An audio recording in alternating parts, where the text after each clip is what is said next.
What's up, traders? Andrew O'Connell here with Pristine Capital. No more Bathroom Chronicles. We were back in Philly. I want to ask you one thing. How was your risk management today? I ran this Twitter poll. This was about a week ago, and I asked a bunch of people on Twitter, what aspect of your trading would you like to improve the most? And the most widely selected answer was risk management at 41.7%. Today, look at this. We had a market bloodbath.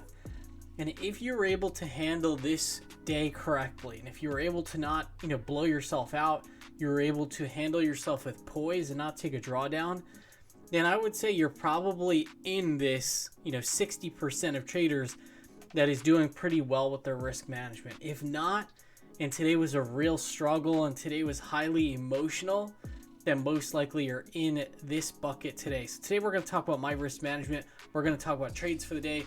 Before we do that, quick disclaimer, nothing in the video should be construed as investment advice or recommendations. No YOLOing your account into any one of my trades or your trades. All right, so let's talk about this session. So really everything here is set up with Tesla. Let's jump over to the Tesla chart and I'll show you what I mean. So Tesla reported their earnings last night, and the earnings report looked good. They had a nice beat on their sales as well as their earnings. Oh my gosh, this is awesome.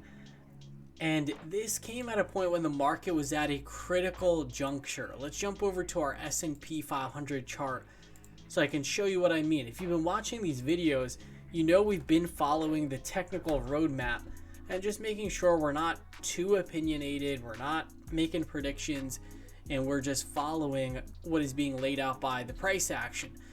So today we had this big gap higher.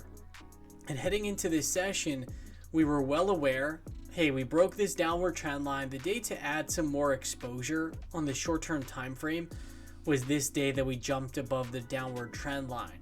So if you're following the technical roadmap with us, most likely you had added a few more positions and you weren't under positioned and having anxiety in the morning, like, oh my gosh, the market gapped up, I'm not long enough, I'm short, that sort of thing. If you're following the roadmap, you don't have to worry about that.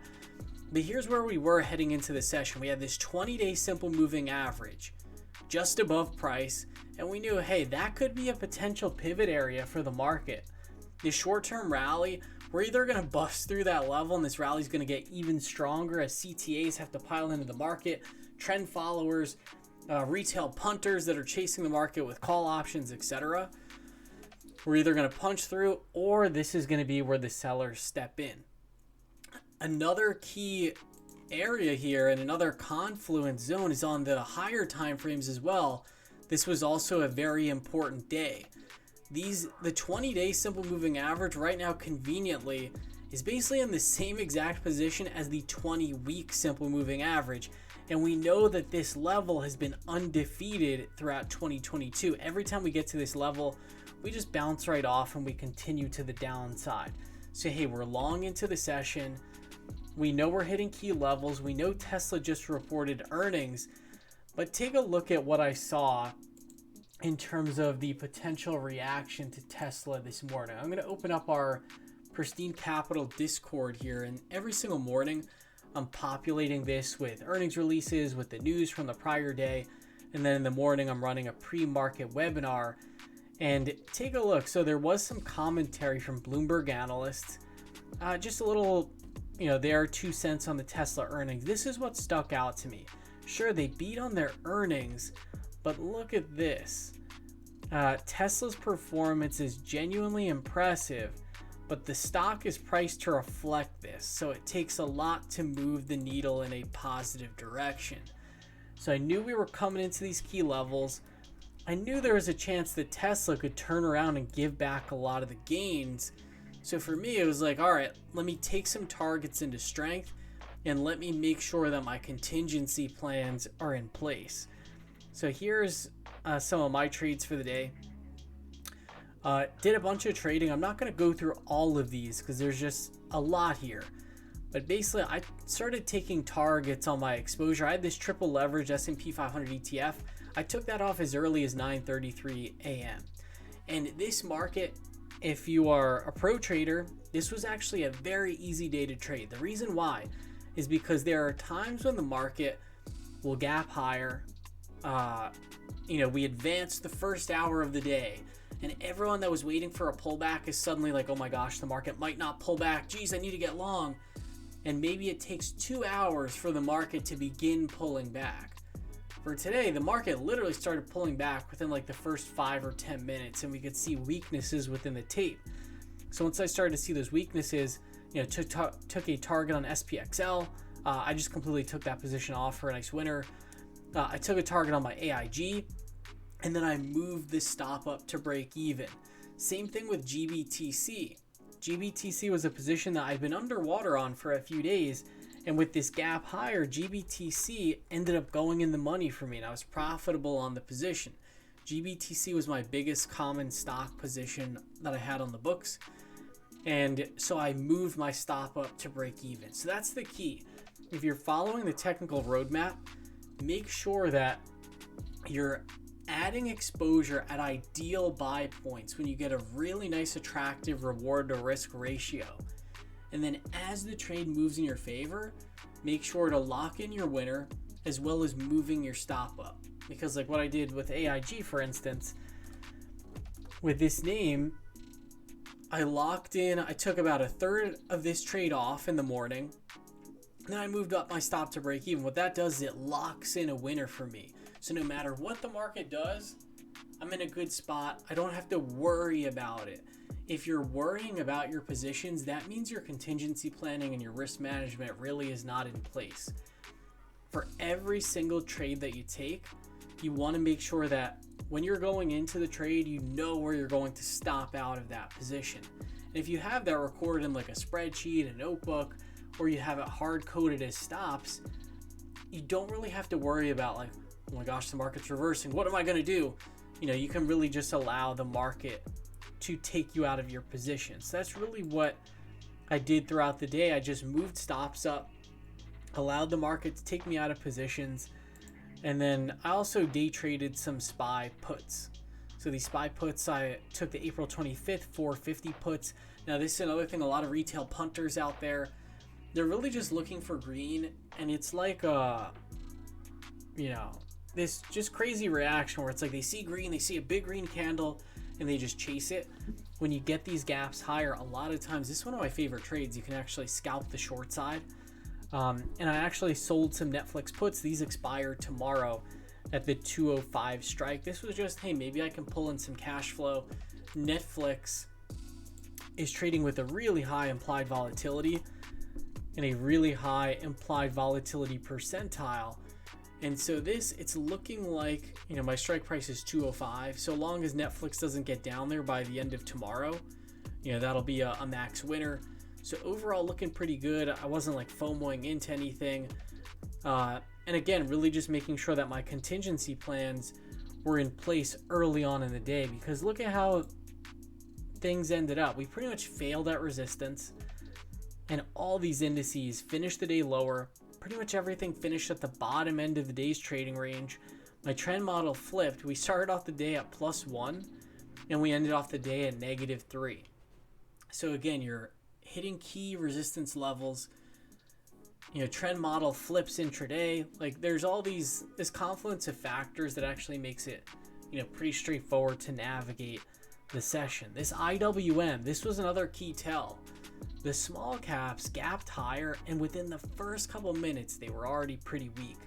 And we had our ARK Innovation ETF. This had a very weak finish as well. Let's pull up the chart here, and you can see pretty much washout breadth. Finviz heat map, again, you can really just see that technology is getting demolished. On our sector map, let's pull this up as well. We had, just everything got demolished. Look at this. It's pure red across the board. But the thing is, I was able to move my stops up, take targets, etc. By the end of the day, I was fully in cash. So I don't have any more stock trades on. I have a few options positions on. That is about it.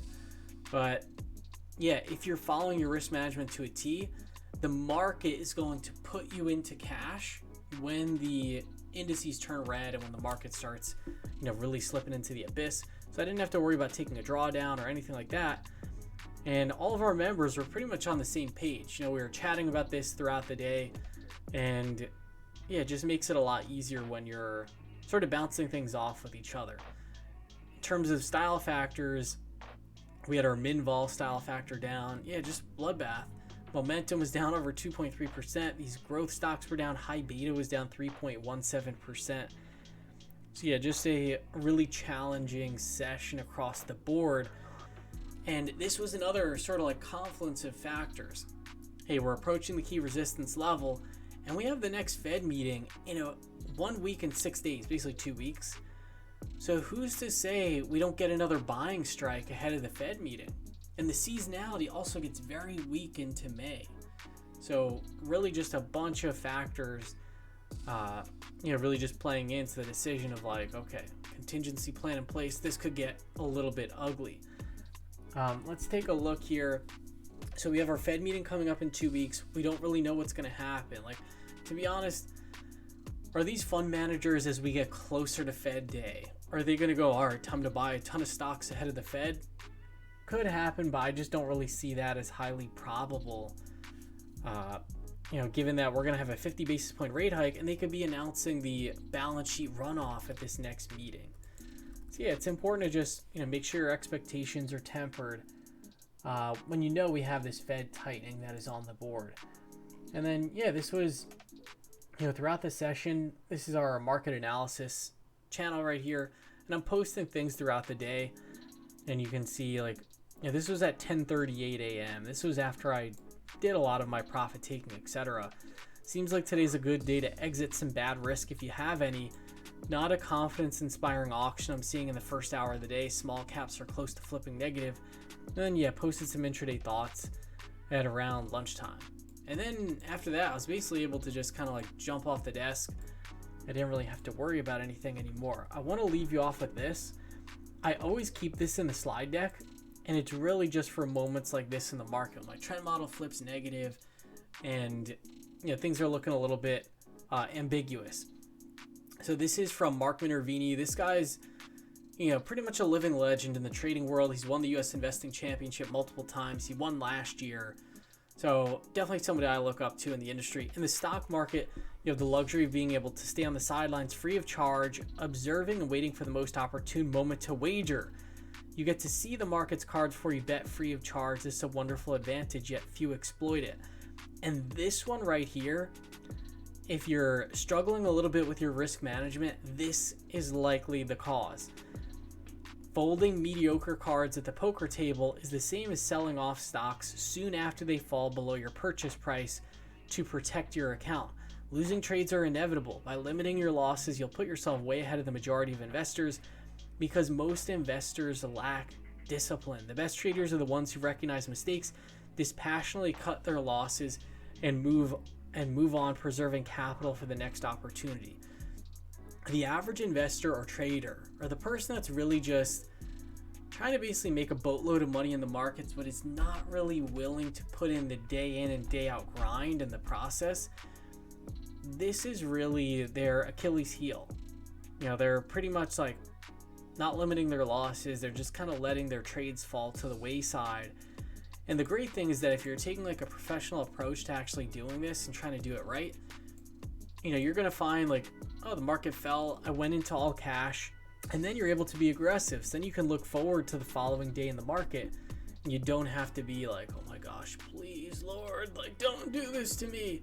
You can really be in a much more offensive place for your trading. With that being said, to end off this video, look at where we are. We're right above this downward trend line. In the S&P 500, we lost this monthly value area high, and we also lost the 50-day simple moving average. Now, once again, following the technical roadmap, we had every reason to break out and get back above this 20-day moving average, and within 1 day, we're suddenly back at the low end of this recent trading range. At this point, I think there is reason to believe that we could end up breaking below this range within the next couple days, before the Fed meeting, etc. I think the edge is now with the market bears. So yeah, make sure your risk management is intact. If you want to get more involved in our trading community and you want to improve on your risk management, you want to start collaborating with other traders, go to pristinecapital.net, sign up there, and you can get involved and get invited to our Discord, and you can really just interact with us throughout the trading day. With that being said, hope you all have an awesome rest of your evening, and I will see you all tomorrow.